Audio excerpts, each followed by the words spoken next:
Hello, this is Eric Michael Lloyd, master's student in psychology, neuropsychology concentration. I wanted to read this article from the Psychiatric Clinics of North America. It's an NCBI, NLM, NIH.gov article. This one is written by Eric Nicias, MD, PhD, Chuan Yu Chen, PhD, and William W. Eaton, PhD. Psychiatric Clinics of North America. Abstract. From this article named Epidemiology of Schizophrenia, Review of Findings and Myths. Abstract. By describing patterns of disease distribution within populations, identifying risk factors, and finding associations, epidemiological studies have contributed to our current understanding of schizophrenia. Advanced maternal age and association with autoimmune diseases are some of the newly described epidemiological findings in schizophrenia epidemiology, shaping our current definition of schizophrenia. Though early intervention strategies have gained momentum, primary prevention of schizophrenia still seems a very distant aspiration. In this article, we review the major epidemiological features of schizophrenia, with particular attention to the recent advances using population-based data.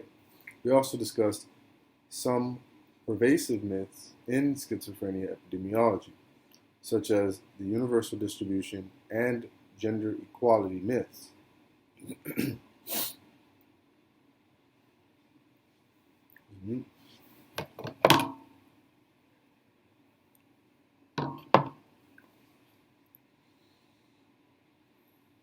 Review of the available evidence shows that schizophrenia does not distribute itself equally across cultures and countries, and the disease is more prevalent among males. Introduction. The epidemiology of schizophrenia has progressed from descriptive accounts to a surge in analytic epidemiologic findings over the last 2 decades. This article reviews the epidemiology of schizophrenia, concentrating on results which are most credible methodologically and methodologically.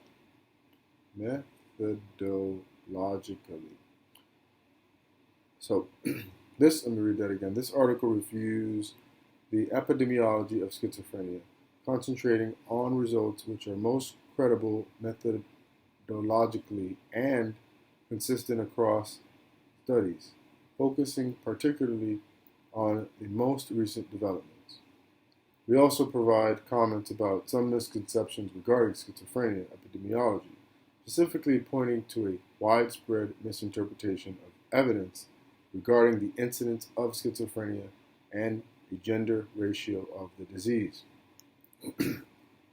Descriptive epidemiology. Prevalence and incidence of schizophrenia. Prevalence. The point prevalence of schizophrenia is the proportion of the population at a point in time that has the disorder. The point prevalence of schizophrenia is about 5 per thousand in the population.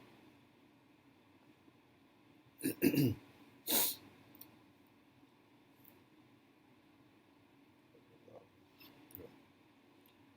0.05. The estimate depends on the age distribution of the population. If persons too young to be at risk are included in the denominator, for example, the estimates will be lower. So persons that are too young to be at risk are included in the denominator, for example, the estimates will be lower, like small children, things like that.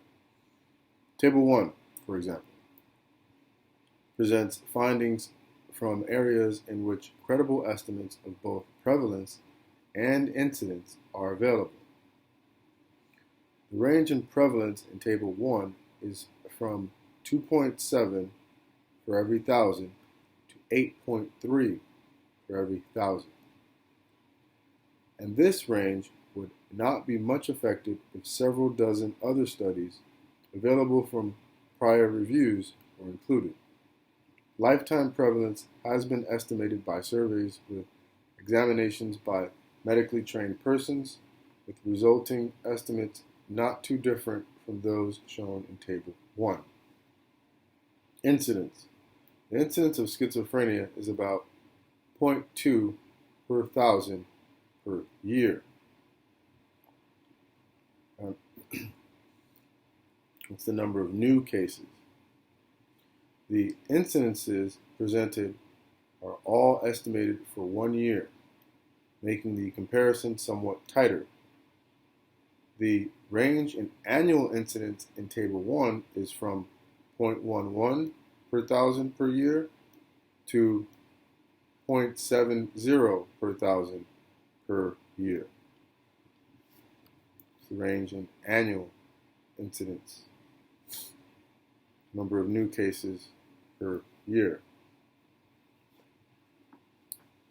And this range would be much affected if several dozen of other studies reviewed elsewhere were included. The presentation of prevalence and incidence figures from the same areas in juxtaposition shows that the point prevalence is usually more than 10 times the annual incidence, indicating the chronic nature of the disorder.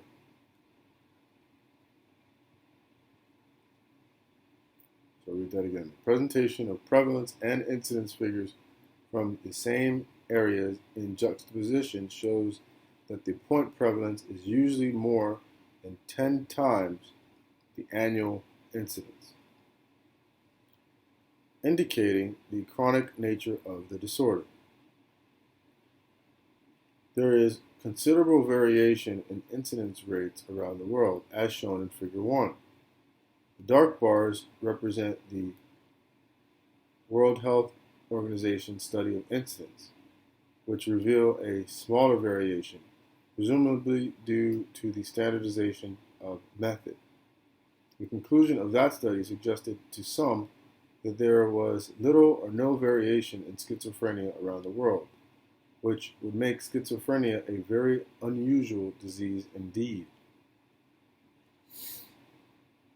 Figure 1 shows variation greater than 1 order of magnitude, from a low estimate in Vancouver of 0.04 per 1,000 per year incidence rate to a high estimate in Madras of 0.58 per 1,000 per year. Both the Vancouver and Madras studies were carefully done, and their estimates are credible.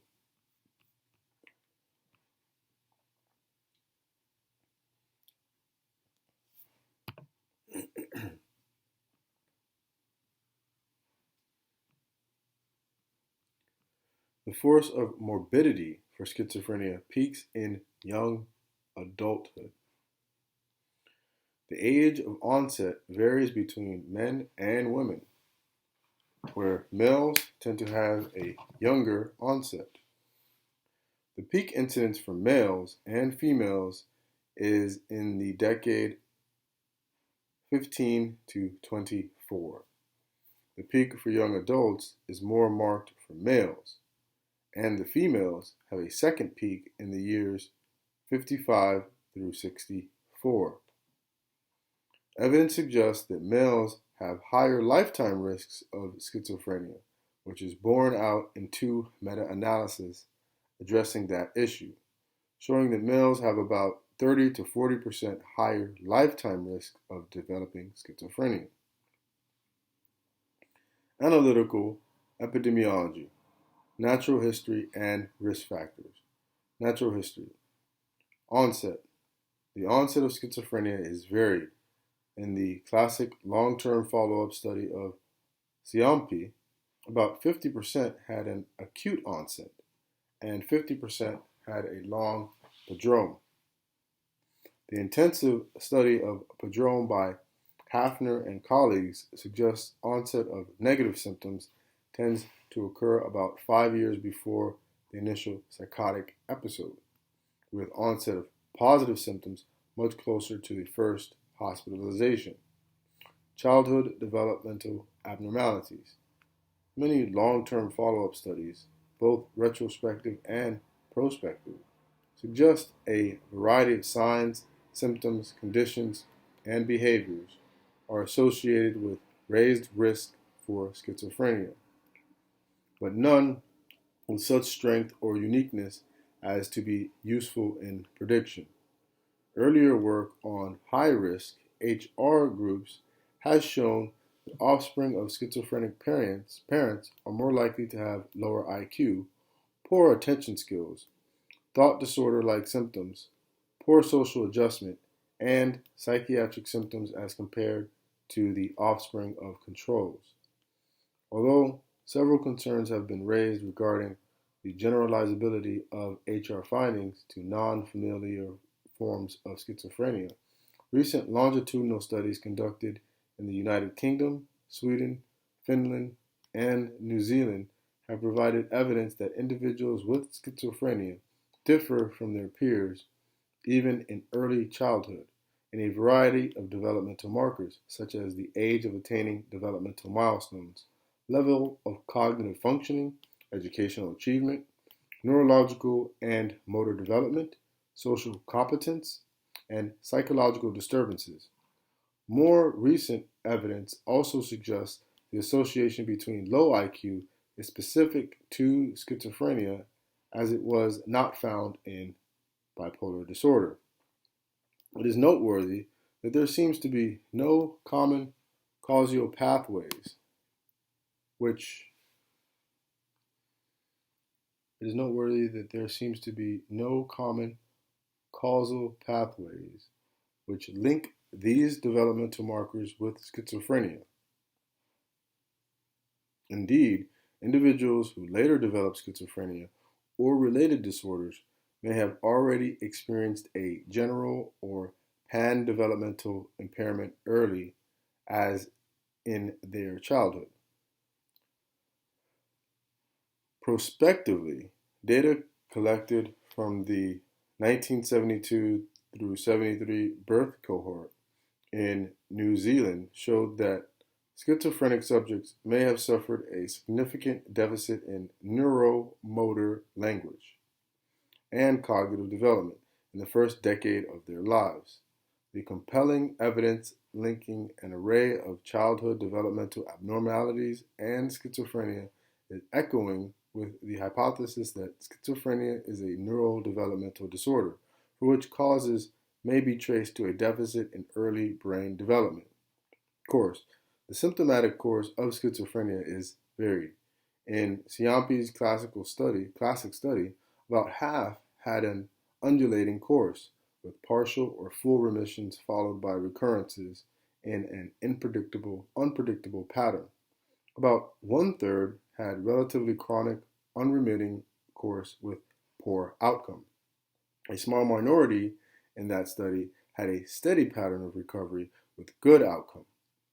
Follow-up studies, which are not strictly prospective, such as the study by Schiampi, can be deceptive because there's a tendency to focus on a residue of chronic cases, making the disorder appear more chronic than it actually is. Figure 2 shows data on time to rehospitalization for a cohort of patients with schizophrenia in Denmark.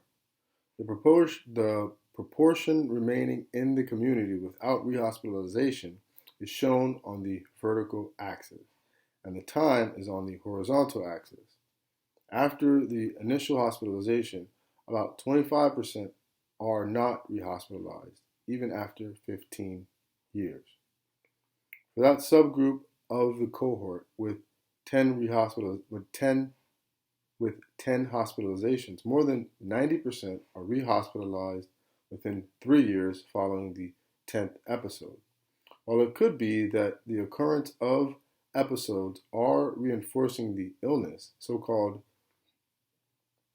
stepwise process, or that hospitalization itself is damaging, it seems more likely the cohort is sorting itself into those with tendency for more versus less chronicity of disorder.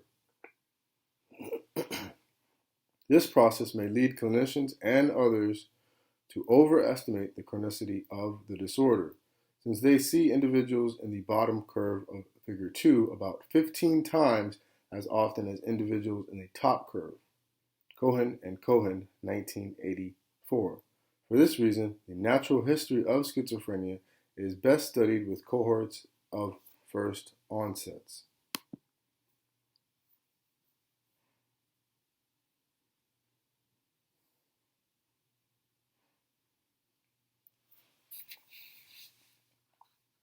Outcome.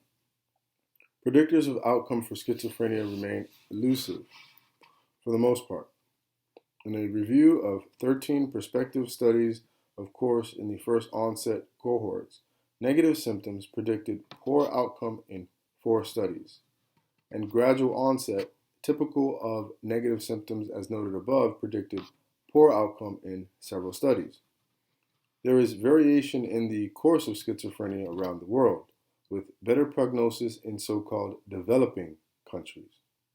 Table 2 shows a summary of data from the World Health Organization study on this issue, 1979, with the rightmost columns extracted by us from the publication of Left and colleagues. Those in developing countries are less likely to have been chronically psychotic over the period of follow-up, and more likely to have no residual symptoms after 5 years than those in developed countries. This result remains to be explained. It could be that individuals meeting criteria for schizophrenia in developing countries include a subset destined for better prognosis because of the risk factor structure in those countries. More deaths of compromised fetuses, for example, or cause connected to good prognosis, such as a parasite which is rare in developed countries. Another interpretation is that the environment of recovery in the developed world is more pernicious, involving harsher economic competition, a greater degree of stigma, and smaller family networks who can share the burden of care for persons with schizophrenia. The course of schizophrenia from early prodrome through later outcome is influenced by social variables, including socioeconomic position and marital status. The individual who eventually is diagnosed with schizophrenia is more likely to be single than others, even as many as 20 years prior to the diagnosis, where the relative odds is about 4. The relative odds of being single as compared to those never diagnosed with schizophrenia peak at the time of admission at more than 15 and remain high for decades afterward. The effect is greater for males, possibly because their earlier onset occurs during the years of formation of marriages. Likewise, the individual who eventually is diagnosed with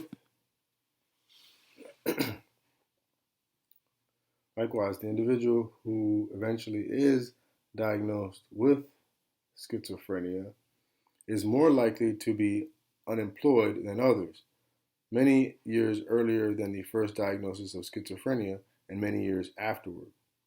Although there is a long literature on the relationship of low socioeconomic position to risk for schizophrenia, it seems likely that the association is due to the effects of insidious onset on the ability of the individual to compete in the job market. Recent studies from Scandinavia suggest that, if anything, the parents of persons with schizophrenia are likely to come from a higher, not lower, social position.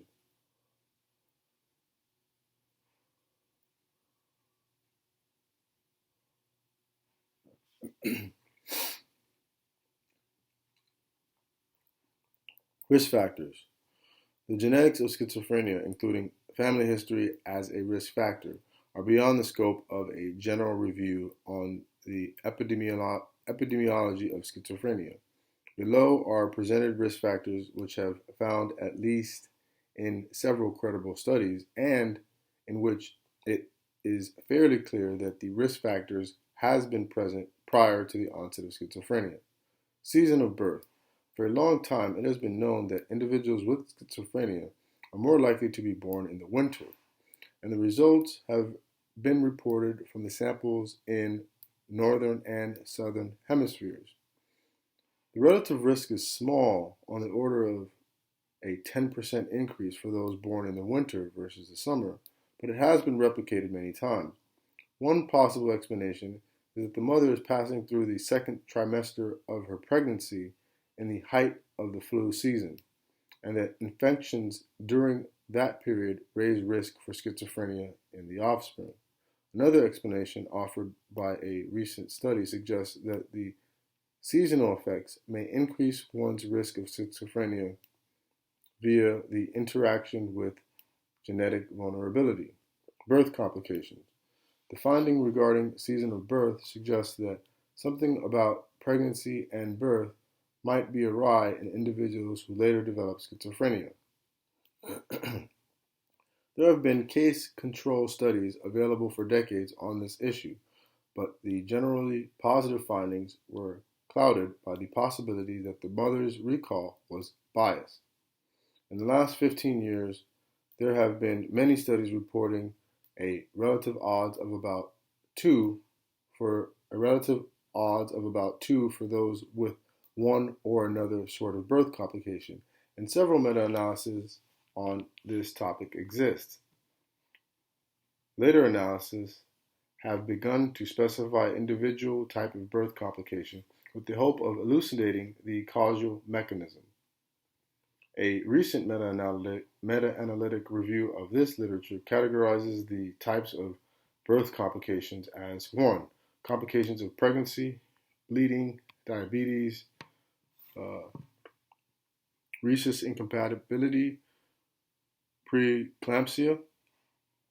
2. Abnormal fetal growth and development, low birth weight, congenital malformations, reduced head circumference. And 3. Complications of delivery, uterine atony, asphyxia, emergency cesarean section. The review concludes that the investigations into specific mechanisms need to move now from the epidemiological perspective to include a combination of disciplines and approaches. The complications variously suggest as a possible cause malnutrition, extreme prematurity, and hypoxia or ischemia. Parental age. The role of advanced parental age in relation to a higher risk of schizophrenia was first proposed in the mid-20th century and has gained extensive scientific attention in recent years. Based upon the family background data of 1,000 patients in Ontario Hospital, Canada, Gregory reported that parents of patients with schizophrenia were, on average, 2 to 3 years older than those of the general population. However, subsequent investigations showed inconsistent findings, and it was argued that observed maternal age-associated higher risk in schizophrenia might be largely confounded by raised paternal age. Recently, several population-based epidemiological studies in Denmark, Israel, Sweden, and the United States have provided stronger evidence as to the role of paternal age in schizophrenia.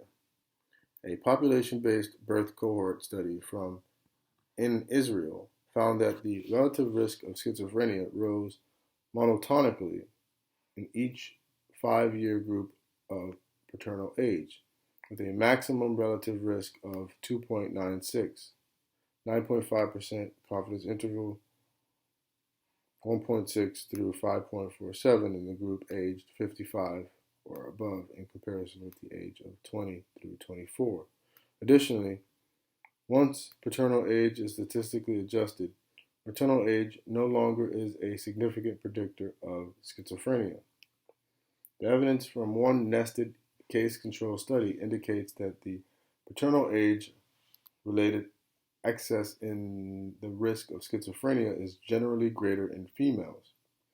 In addition, current population based cohort research tends to support that advancing paternal age increased risk of schizophrenia only appears significant among those without family history, indicating the possibility of accumulation of de novo mutations in paternal sperm.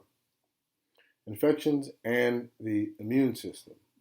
A series of ecologic studies that persons whose mothers were in their second trimester of pregnancy during a flu epidemic have higher risk of schizophrenia. Monk, Jorgensen, 2001, Mednick, 1988, Brown, 2002, Brown, 2004. Infection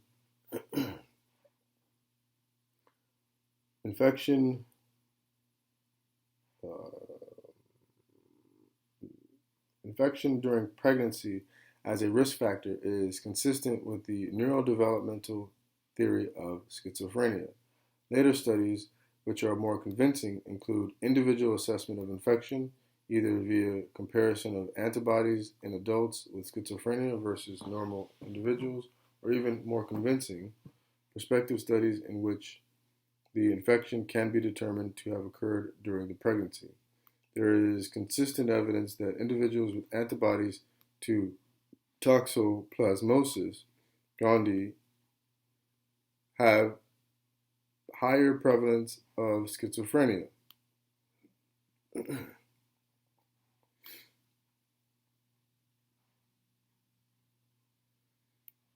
Toxoplasmosis gondii have higher prevalence of schizophrenia.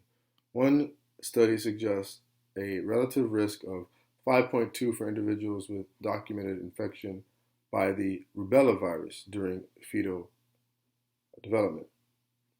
Another prospective study found higher risk for psychosis in individuals whose mothers had higher levels of antibodies to herpes simplex virus. A study in Brazil compared individuals who had meningitis during the 1971 through 1974 epidemic with their SIBs who did not have meningitis and found that the prevalence of psychosis and schizophrenia specifically was 5 times higher in those who had meningitis. The finding is intriguing because the average age of infection with meningitis was 26 months, meaning much later than prenatal infection. If this finding is replicated, it will have important implications for the neurodevelopmental theory of schizophrenia. Autoimmune diseases. A relatively small but consistent literature indicates that persons with schizophrenia have unusual resistance or susceptibility to autoimmune diseases.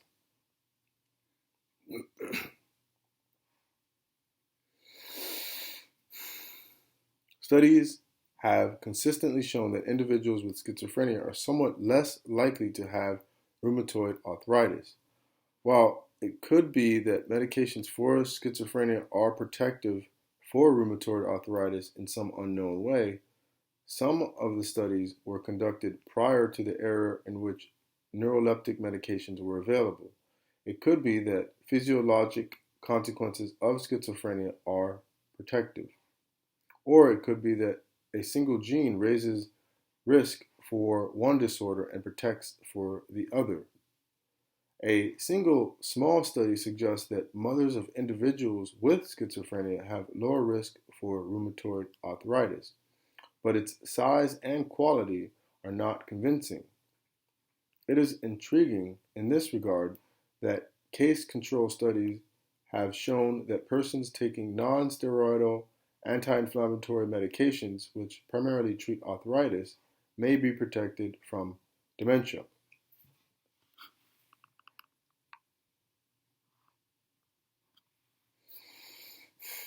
That would be NSAIDs.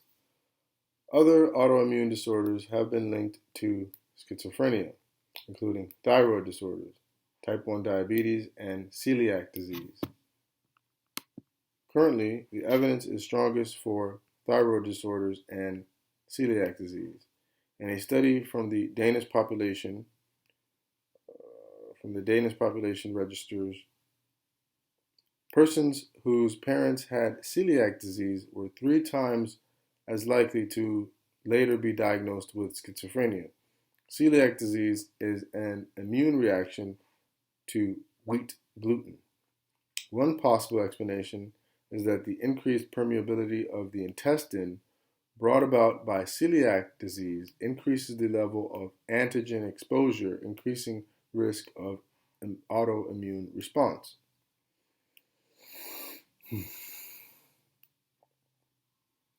It is also possible that gluten proteins are broken down into psychoactive peptides.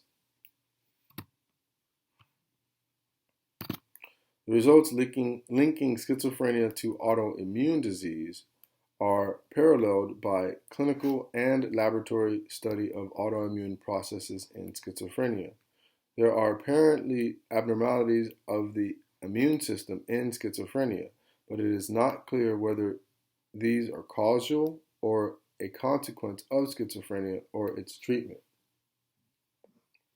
It is possible that a single weakness of the immune system in those with schizophrenia explains both the data on infections and the results on autoimmune disorders, but this remains to be proven. Meanwhile, there are ongoing clinical trials of anti-inflammatory and antibiotic agents for schizophrenia. Ethnicity. Ethnic status is a relatively easy to identify characteristic of an individual which indicates a shared history with others. Markers of ethnic status include race, country of origin, and religion. Country of origin has proven to be a consistent risk factor for schizophrenia in the United Kingdom and the Netherlands. In the United Kingdom, those immigrating from Africa or the Caribbean and their second-generation offspring have rates of schizophrenia up to 10 times higher than those in the general population. Since immigrant groups who do not have black skin do not have higher rates, and since the second generation is affected, it is unlikely to be the stress of immigration. Since rates in the countries of origin are not elevated and it is unlikely to be a genetic difference between races, the cause appears to be psychological conditions associated with being black in England or being from Suriname in Holland. It could be discrimination or a more subtle form of difficulty associated with planning one's life when the future is uncertain, as it is for racial groups at the structural bottom of society. Cannabis use. There are numerous case control studies showing that persons with schizophrenia are more likely to have taken or be using cannabis. Recently, there have been prospective studies in Sweden, the Netherlands, New Zealand, and Israel.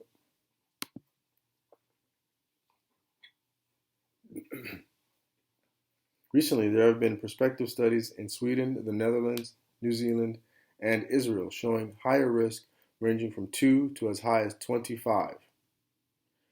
It could be that individuals in the premorbid phase of schizophrenia are responding to initial mild symptoms of schizophrenia by using drugs, even though these studies have attempted to control for premorbid conditions. On the other hand, it could be that cannabis precipitates or even causes an episode of schizophrenia. Urban resistance. In the 1930s, Ferris and Dunham showed that while the addresses of first admissions for manic depressive illness were distributed more or less randomly throughout Chicago, admissions for schizophrenia tended to come from the center of the city, 1939, with decreasing rates as one moves outward into zones of transition, working class, and family. This finding, and other similar findings, were interpreted as due to the selection into the city of individuals who would develop schizophrenia.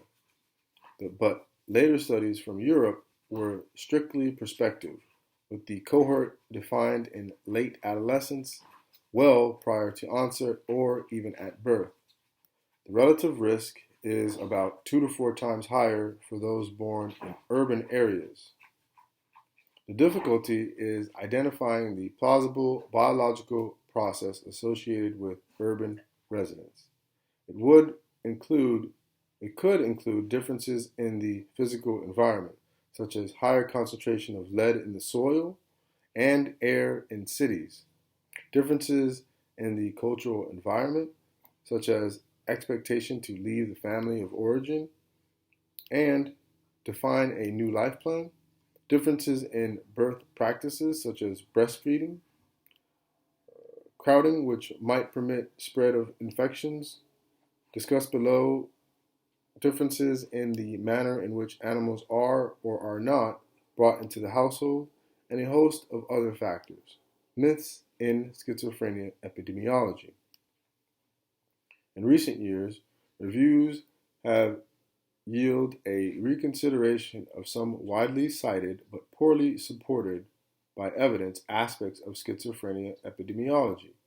The first is the notion that schizophrenia has universal incidence across cultures and countries. The second is the belief that schizophrenia distributes itself equally in males and females. Taken together, these beliefs could be conceptualized as 1. Schizophrenia is an equalitarian disorder, and 2. Schizophrenia is an exceptional disorder. It is puzzling that these two interrelated beliefs are usually cited as evidence for a biological origin of the disease, when most diseases in medicine do vary across cultures, countries, and gender.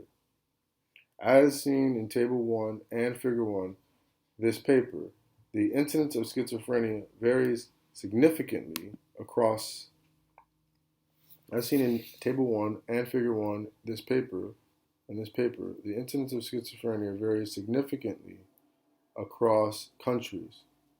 Another study found the incidence of schizophrenia varying significantly with a median value of 15.2 per 100,000, with a range of 7.7 to 43. Regarding the male to female ratio, a review of available data from 31 countries estimate the mean ratio to be 1.4 to 1. 1.4 to 1, male, female. Regarding the gender ratio in schizophrenia, 2 independent analyses with some overlap in studying sampling have shown increased risk for men in schizophrenia. Discussion. What has been accomplished over the last several decades, and what are the prospects for future progress? Even as late as 1/4 century ago, the epidemiology of schizophrenia was nearly a blank page. There was even argumentation about the value of the concept in itself. The only risk factors which seemed strong and consistent were the conditions of lower social class life and the family history of schizophrenia.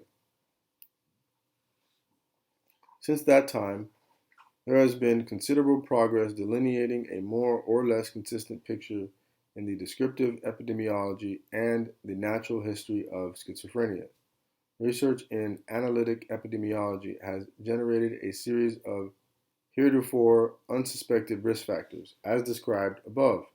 In general, the risk factors have been considered in the context of theories of how schizophrenia might actually be developing in the psychological and physiological life of the individual, even if the linkage is sometimes speculative. These developments are healthy. In the future, there will be concerted efforts to study risk factors in combination. This process has begun already.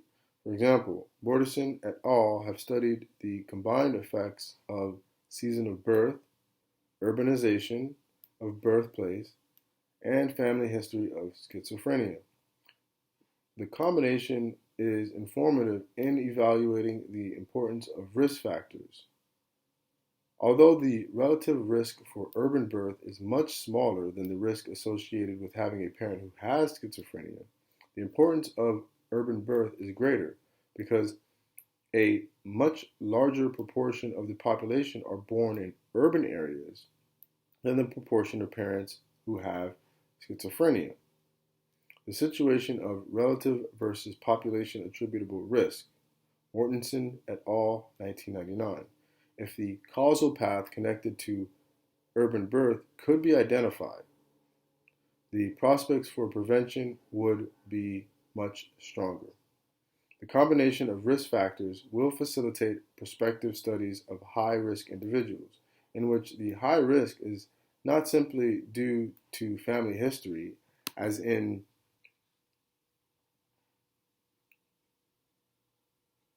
which the high risk is not simply due to family history, as in earlier high-risk studies.